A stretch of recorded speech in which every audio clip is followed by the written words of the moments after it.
여러분, 오늘 영상은 S&P 500은 그냥 미국 주식의 평균이니까 안전하다라는 그 한 줄 믿음을 완전히 다시 세팅하는 시간입니다. 왜냐하면 2026년의 시장은 우리가 익숙했던 공식이 잘 안 먹히는 구간으로 들어와 있기 때문입니다. 예전엔 이런 말이 통했죠. 미국은 결국 우상향이야. 장기 투자하면 이긴다. 분산하면 안전하다. 그런데 2026년의 공기는 좀 다릅니다.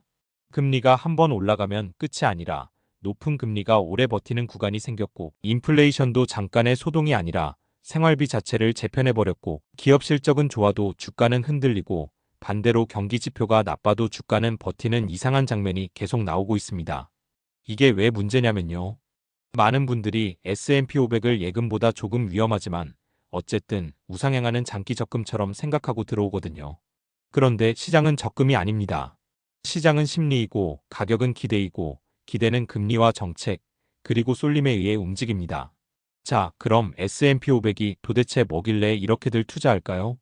S&P 500은 미국을 대표하는 대형 기업 500개를 시가총액 비중으로 담아놓은 지수입니다. 쉽게 말해 미국 경제의 체온계 같은 거예요. 애플, 마이크로소프트 같은 초대형 기업부터 다양한 업종의 대표 선수들이 한 바구니에 들어 있습니다. 미국에 베팅한다는 말이 사실상 S&P 500을 산다로 번역되는 이유죠. 그 인기가 어디서 왔는지도 숫자로 확인해 보겠습니다. 최근 20년 관점에서 S&P 500은 연평균 수익률이 대략 두 자릿수 수준으로 알려져 있고, 한 유럽 인덱스 백테스트 자료에선 최근 20년 연한산 수익률이 약 11.0%로 정리되어 있습니다. 이 숫자만 보면 와, 그럼 무조건 사야지가 나오죠. 그런데 여기서부터가 함정입니다. 첫째, 평균은 당신의 체감이 아닙니다. 평균 11%라는 말은 중간중간에 마이너스 20%, 마이너스 30% 같은 해가 끼어 있어도 몇 번의 강한 상승이 전체 성적을 끌어올리면 만들어집니다. 실제로 S&P 500은 해마다 수익률이 고르게 나오는 게 아니라 특정 몇 년이 성적을 좌우하는 경우가 많습니다. 이런 시장에서 나는 평균만 먹으면 되라고 들어가면 정작 당신이 견뎌야 하는 건 평균이 아니라 변동성입니다. 둘째, 2026년에 과거 공식이 통하지 않는 핵심 이유는 가격을 결정하는 변수가 바뀌었기 때문입니다.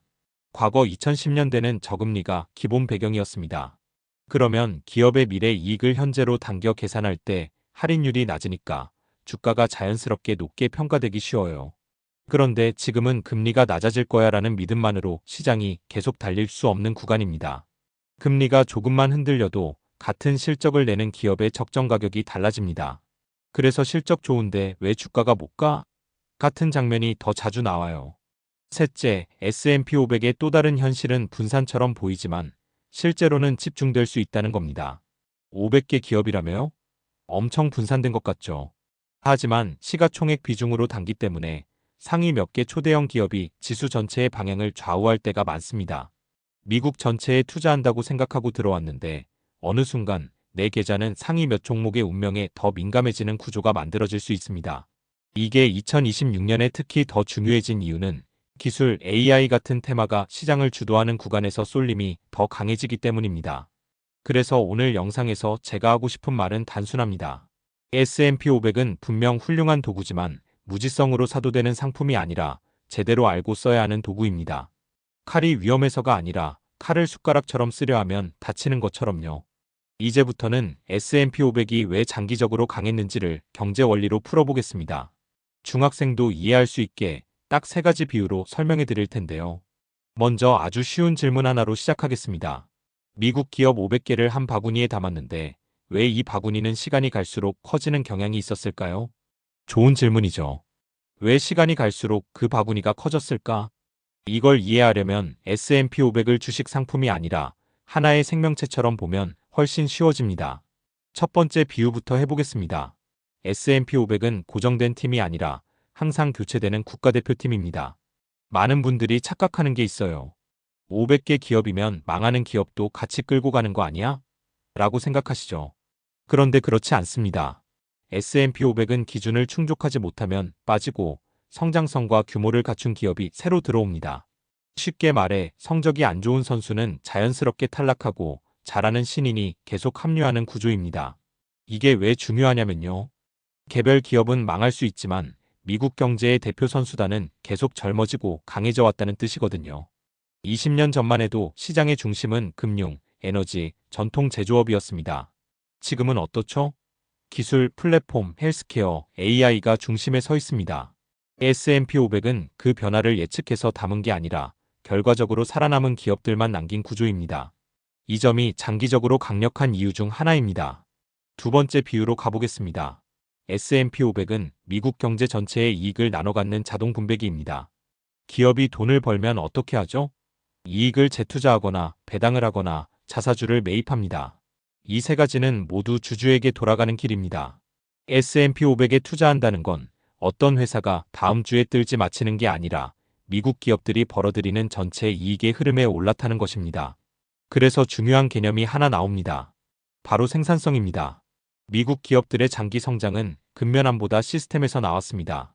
기술 혁신, 자본시장의 발달, 실패에도 다시 도전할 수 있는 구조, 그리고 글로벌 시장에서 돈을 벌어들이는 능력.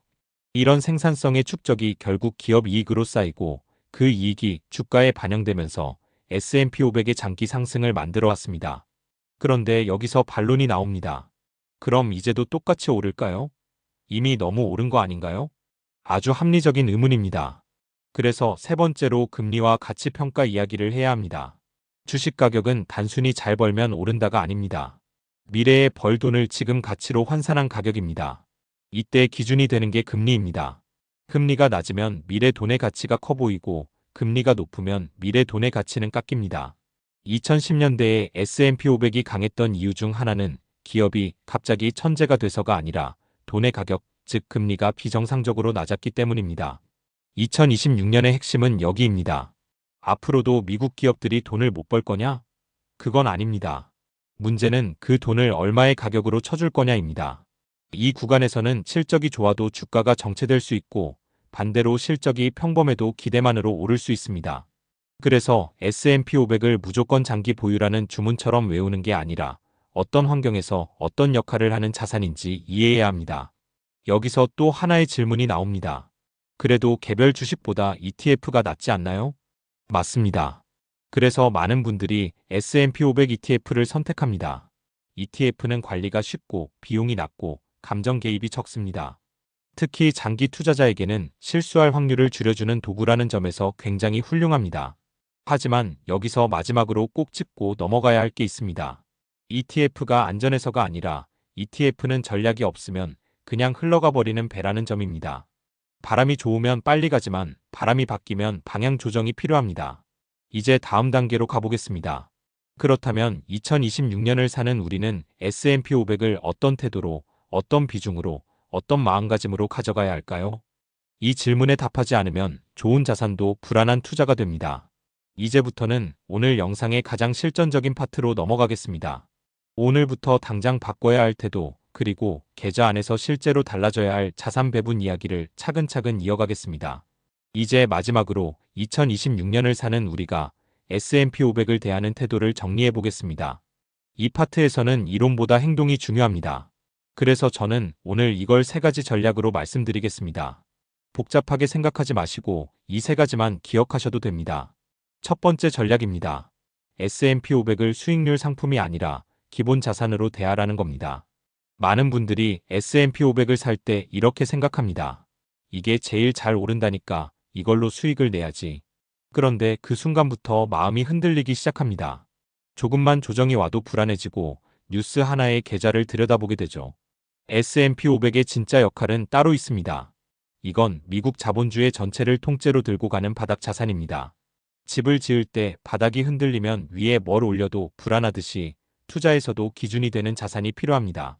S&P 500은 그 기준점입니다. 그래서 접근법이 바뀌어야 합니다. 얼마 벌까? 가 아니라 내 자산의 중심을 어디에 둘까? 라는 질문으로요. 이렇게 생각하면 단기 등락은 소음이 되고 장기 흐름만 보이기 시작합니다. 두 번째 전략입니다. 한 번에 사지 말고 시간을 나눠서 사라는 겁니다. 이건 심리의 문제이기도 합니다. 인간은 고점에서는 사고 싶고 저점에서는 무섭습니다. 이걸 이길 수 있는 사람은 거의 없습니다. 그래서 정답은 단순합니다. 판단을 줄이고 규칙을 늘리는 것입니다.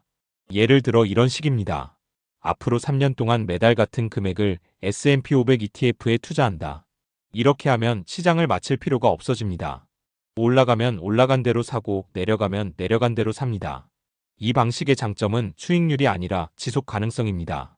중간에 포기하지 않는 투자만이 결국 평균을 가져갑니다. 2026년처럼 변동성이 큰 시기일수록 언제 살까를 고민하는 사람보다 어떻게 계속 살까를 고민하는 사람이 살아남습니다. 세 번째 전략입니다. S&P 500 하나로 인생을 걸지 말고 역할을 나눠라는 겁니다. S&P 500은 강력하지만 만능은 아닙니다. 금리가 높은 구간, 경기 불확실성이 큰 구간에서는 방어 자산의 역할도 필요합니다. 현금, 채권 혹은 상황에 따라 다른 자산들이 함께 있어야 마음이 흔들리지 않습니다. 여기서 중요한 건 비율입니다. 나는 공격형이니까 전부 주식도 위험하고 나는 불안하니까 아무것도 안 한다도 위험합니다. S&P 500을 중심에 두되 내 나이, 내 소득의 안정성, 내 성격에 맞게 완충 장치를 두는 것 이게 성숙한 투자입니다. 이제 전체를 정리해 보겠습니다. S&P 500은 지난 20년 동안 훌륭한 성과를 보여줬습니다. 그건 우연이 아니라 살아남는 구조와 생산성의 축적, 그리고 자본주의 시스템의 힘 덕분이었습니다. 하지만 과거의 수익률은 미래의 보증서가 아닙니다. 2026년의 시장은 더 까다롭고 더 솔직합니다. 이해하지 못한 자산은 불안을 주고 불안은 결국 잘못된 선택으로 이어집니다. 그래서 오늘 영상의 핵심은 이겁니다. S&P 500을 맹신하지 말고 무시하지도 말라는 것. 제대로 알고 역할을 정하고 감당 가능한 방식으로 가져가라는 겁니다. 여러분은 지금 늦은 게 아닙니다. 시장이 불안할 때 공부하고 구조를 이해하고 태도를 정비하는 사람은 언제나 다음 국면에 준비가 된 사람입니다. 부자는 하루아침에 만들어지지 않지만 부자의 사고방식은 오늘 저녁에도 바꿀 수 있습니다.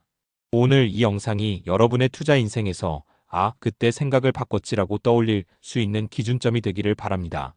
여러분의 내일이 숫자뿐 아니라 마음까지 조금 더 단단해지기를 응원하겠습니다. 지금까지 내일경제였습니다. 감사합니다.